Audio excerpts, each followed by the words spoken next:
आज हम commercial bank और सेंट्रल बैंक के डिस्टिंग्विश की बात करेंगे।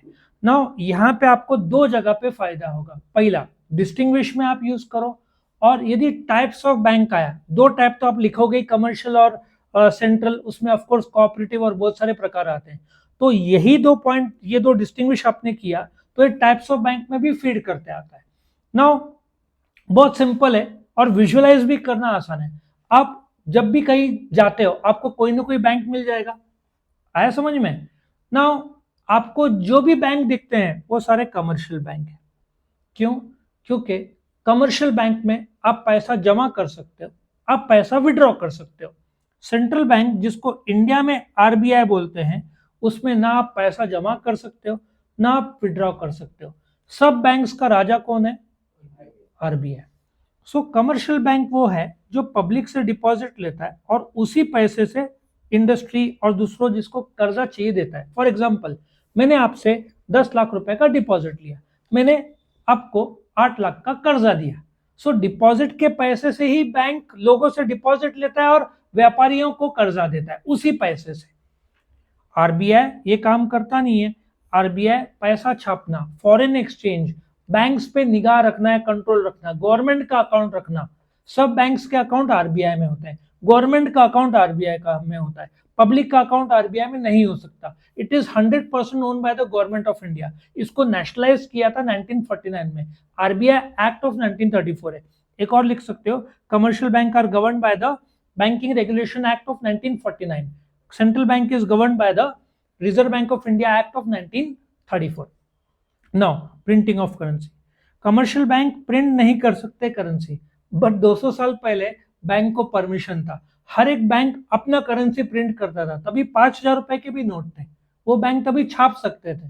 1949 में इंडियन गवर्नमेंट ने आरबीआई को नेशनलाइज कर दिया और सारे बैंक से करेंसी प्रिंटिंग के पावर छीन लिए, सिर्फ एक बैंक को दिया। कौन सा? आरबीआई। 2 रुपए के नोट और आगे सिर्फ नोट आरबीआई प्रिंट करता है। 1 रुपए के नोट और कॉइन्स कमर्शियल बैंक प्रिंट करता है। ठीक है, central bank can print currency notes, लेकिन कौन से? 2 रुपए के नोट और आगे 1 रुपए के नोट और कॉइन्स कौन कर सकता है? Government of India. आप देख लेना, कॉइन के पीछे गवर्नमेंट ऑफ इंडिया लिखा रहेगा, नोट के पीछे 2 रुपए और आगे रिजर्व बैंक ऑफ इंडिया लिखा रहेगा। Acceptance of deposit. Commercial bank लोगों से डिपॉजिट ले सकता है, सेंट्रल बैंक नहीं। क्यों? क्योंकि सेंट्रल बैंक गवर्नमेंट का बैंकर है। ठीक है। Loans, commercial bank industry, commerce, individual को लोन देता है, जबकि सेंट्रल बैंक गवर्नमेंट को लोन देगा, बैंक को लोन देगा, फाइनेंशियल इंस्टीट्यूशन को लोन देगा। आरबीआई गवर्नमेंट को भी लोन दे सकता है, आरबीआई दूसरे बैंक्स को भी लोन दे सकता है, बट पब्लिक को नहीं।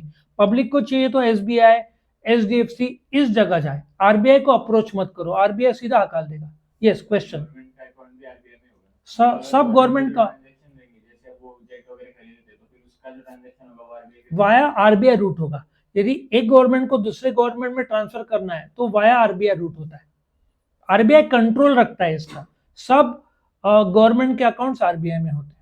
ऑफ कोर्स नेशनलाइज्ड बैंक्स और प्राइवेट में भी होगा, लेकिन आरबीआई कंट्रोल रखता है गवर्नमेंट के अकाउंट्स में। ठीक है। ओनरशिप, ये प्राइवेट भी हो सकता है जैसे एचडीएफसी, गवर्नमेंट पब्लिक सेक्टर भी हो सकता है जैसे एसबीआई, बैंक ऑफ महाराष्ट्र, जबकि ownership RBI is 100% owned by the government of India. 100%। उसके शेयर्स पब्लिक में नहीं है, पब्लिक उसमें अकाउंट खोल नहीं सकते, तुम्हारा कोई काम नहीं है। क्योंकि आरबीआई जैसे क्रिकेट टीम इंडियन खेलता है, बीसीसीआई तुमको सिर्फ नाम सुना होगा, बट उसका प्रैक्टिकल एप्लीकेशन तुमने नहीं देखा होगा, तुम मैच खेलते हुए। सो तुम कमर्शियल बैंक को देखोगे, तुम आरबीआई को नहीं देखोगे।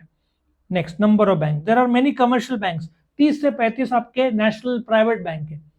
ठीक है, जबकि सेंट्रल बैंक कोई भी देश में सिर्फ एक रहता है, दो नहीं हो सकता। आरबीआई सिर्फ एक है इंडिया में, अमेरिका में दैट इज फेडरल बैंक। ये बहुत पावरफुल संस्थाएं रहते हैं। सब बैंक्स आरबीआई से डरते हैं, क्योंकि कुछ भी गड़बड़ी किया कमर्शियल बैंक ने तो आरबीआई फाइन मारता है, 50 लाख, करोड़, 2 करोड़। तुमने अकाउंट एक जन का खुलवाया, ठीक से आधार कार्ड दिख नहीं रहा है, ऑडिट आरबीआई करता है, उसमें दिखा प्रिंट क्लियर नहीं है, तो सीधा फाइन मारता है। क्यों? ब्लैक मनी ऐसे अकाउंट में तो आते हैं ना, ब्लैक मनी, हवाला, ये सब इलीगल जो ट्रांजैक्शन थे वाया जो बैंकिंग रूट होते हैं, वो बैंकर ने ध्यान नहीं दिया कि इतने बड़े। और ऑफ कोर्स बैंक्स को 10 लाख के ऊपर तुम कैश जमा करो, ये इंफॉर्मेशन आरबीआई और इनकम टैक्स के पास जाता है। अब तुम्हारा धंधा करोड़ों में है तो 10 लाख को कोई बड़ी बात नहीं है। आरबीआई इनकम टैक्स अकाउंट पे नजर रखते हैं, उनको पता चलता है क्या हो रहा है, ठीक है, नजर रखना ही पड़ता है, नहीं तो लोग मिसयूज करेंगे ना बैंकिंग चैनल। सो मॉनेटरी पॉलिसी क्या होता है? वो पॉलिसी जिसमें प्रिंटिंग ऑफ करेंसी और क्रेडिट देश में ये तय करता है आरबीआई, जबकि कमर्शियल बैंक पॉलिसी फ्रेम नहीं कर सकते। पॉलिसी मतलब कितना नोट छापना है, कितना उधारी में, सही पॉलिसी क्या है। जैसे तुम गैम्बलिंग सट्टे के लिए लोन नहीं ले पाओगे, तुमको लोन मिलना है, अच्छा मुझे कार लेनी है 10 लाख की या 50 लाख की घर लेना है, तो 50 लाख का पूरा लोन नहीं मिलेगा 100%, भूल जाओ। 10-20 का मार्जिन, 50 लाख में 10 लाख खुद का डालो, 40 लाख की लोन मिलेगा। ये जो मार्जिन है ना 20%, ये आरबीआई तय करता है। सो एचडीएफसी किधर भी जाओ, तुम बोलोगे फुल 50, वो बोलेगा नो, तुमको 10 लाख का मार्जिन देना पड़ेगा, ठीक है। सो ये था। और चेक का monetary policy central bank cheque रखता है, कमर्शियल बैंक में ध्यान रखता है, कमर्शियल बैंक सेंट्रल बैंक पर नजर नहीं रख सकते, उसमें ऑडिटर चेक करता है, ठीक है। सो ये था कमर्शियल बैंक और सेंट्रल बैंक का इंपॉर्टेंट डिस्टिंग्विश।